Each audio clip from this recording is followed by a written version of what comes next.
Welcome, Anders Wijkman, a political activist, as I say, in a well-recognized person in the Swedish politics, and welcome back to Almedalen Political Week.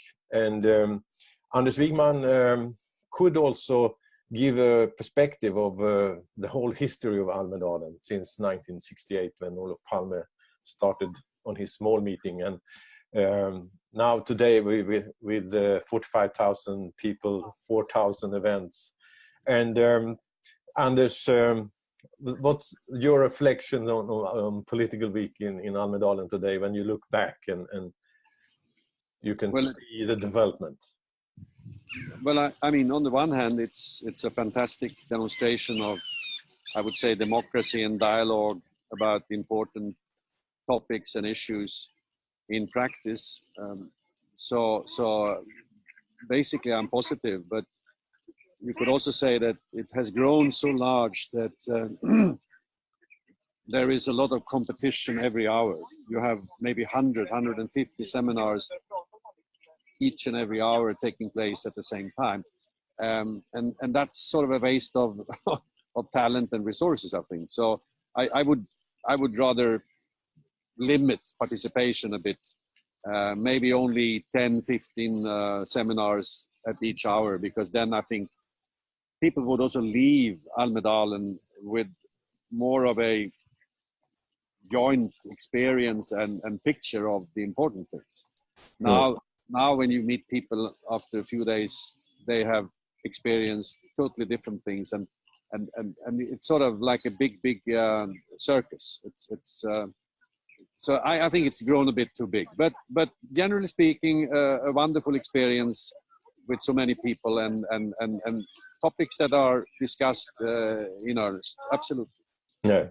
Well, you, Anders, as a person, you started as a conservative, and you have been more radical in the end of your career, and you can look back as a young conservative. You were MAP in the European Parliament for the Christ Democrats, and you have also working for the Social Democratic government on environment and sustainability issues. And then you also write books about your development. Just some months ago, you were published a new book, Come On, Capitalism, Short-Termism, and the Destruction of the Planet. This development of you as a person, what's your reflection of your life in politics? Well, I think I've learned a lot, and I have particularly learned during the period since the 1980s that sort of this neoliberal dimension that was introduced then, to deregulate as much as possible, to sort of expect that the market would solve almost every problem in an effective or efficient way. I simply don't buy it, because I can see that the short-term nature of the markets, and by the way also politics, is leading to an increasing tension or collision between man and nature. And I think we cannot solve this problem within the existing model. We have to develop a better system. And I also think that the social dimension is very important. What we see now is, of course, that yes, people are lifted out of poverty, in particular in Asia, but we also see a lot of examples of growing inequalities, which lead to, I think, a rather difficult situation in societies, because trust in society is deteriorating. And you need trust to deal with the long-term issues. So we are in the bind here. We are in sort of a catch-22. So I'm not turned into a full-fledged socialist. On the contrary, I don't think either, the neoliberal, totally free market or a socialistic economy is the answer. I think we need to go beyond that and develop something that is much more intelligent. Mm. But can you see any tendency that this type of discussion is up and running in Almedalen? Not really. The problem is, of course, not only short-termist, but also that we are organized in society in silos. Everything is sector-based, which means that issues which are more horizontal, problems that are linked to each other, they are more difficult to solve. And the climate problem is one example. We have focused almost all attention on energy and energy systems to get rid of fossil fuels. And that's, of course, okay, but there are so many other sources of carbon emissions. Material throughput is one. You know, cement, steel, aluminium, plastics, textiles. In all these production modes, you depend a lot on fossil materials. So you have to address that. So it's not only energy, it's infrastructure. It's how you build, what you consume in terms of materials, etc. Agriculture is another example. Every time you put the plow in the soil, you release a lot of carbon. So we have to rethink the model and transform many sectors, and that will require systems thinking, and it will require a partly new economic model with new incentives. But do you think that the political parties of today are on track to meet the challenges? No, they are not.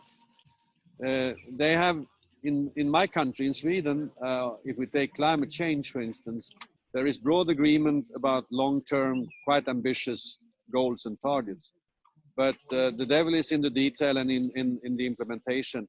And we have barely started the discussions how to reach those targets. And you could say it's the same for the Paris Agreement. If you look at the INDCs, the indicative emission pathways submitted by member states, you don't end up within 2 degrees or 1.5 degrees. You end up somewhere between 3 and 4 degrees of warming. And that, by the way, would probably lead to 5, 6, 7 degrees. So we are not on track. And we don't have a discussion about the system as a whole. We discuss a lot of details, and that's not going to do the trick. There's a great difference between incremental change, which you can do within the present structure, and transformation, which requires a different structure, a different system. You also took on board to be a share of Climate Kick, the European Union's biggest innovation program on climate change. Is that the way for you to address the need of change? Well, that's one way. I mean, we need new technologies in many areas, and we need solutions in many areas that have not really been developed yet. So Climate Kick is an attempt to bring together both large and small companies, many startups, entrepreneurs on the one hand, scientific institutions, and in our case, cities, where most of the climate mitigation work must take place, and also adaptation. We have now more than 330 partners in different parts of Europe. And I think the unique thing about us is that we bring all these actors together and try to come up with close cooperation to address these kind of challenges. And I really hope we'll be able to deliver breakthrough innovation. We have 4 focus areas. One is urban transition, which has to do with cities, with infrastructure, mobility, traffic, transport planning, etc. Second is sustainable production systems, and here we talk very much about moving from linear production or material flows to more circular ones. The third one is sustainable land use, and that is both agriculture and forestry. And the fourth one is finance and metrics. We need to bring in the financial sector, and we need to develop new measurements on how to move forward. You talked about the role of cities, and yesterday I did an interview with the mayor of Luleå, and We talked a lot about the role of the Swedish steel industry, and they are now looking to go fossil free. And the role of the mayors, do you see that's an important part of successful work and actions? Yeah, I think that mayors can do many things to help move the agenda forward. After all, 70 to 80% of carbon emissions take place or originate in cities. So no doubt, a lot can happen there. And I also think there is very often much more ambitious plans and targets when you look at cities, and the mayors play an important role in cities as compared to their national government. So I'm expecting a lot from cities, and that's why, by the way, Climate Kick has a cooperation with C40, which is probably the best city network in the world for moving towards the low carbon society. And I'm very impressed by the plans up in Kiruna and in the northern part of Sweden. Given that mining is a major activity up there, and the recognition within the mining industry, but also the steel industry, that they have to do steel production in a totally different way in the future. And the fact that Kiruna as a city will be moved is of course part of this.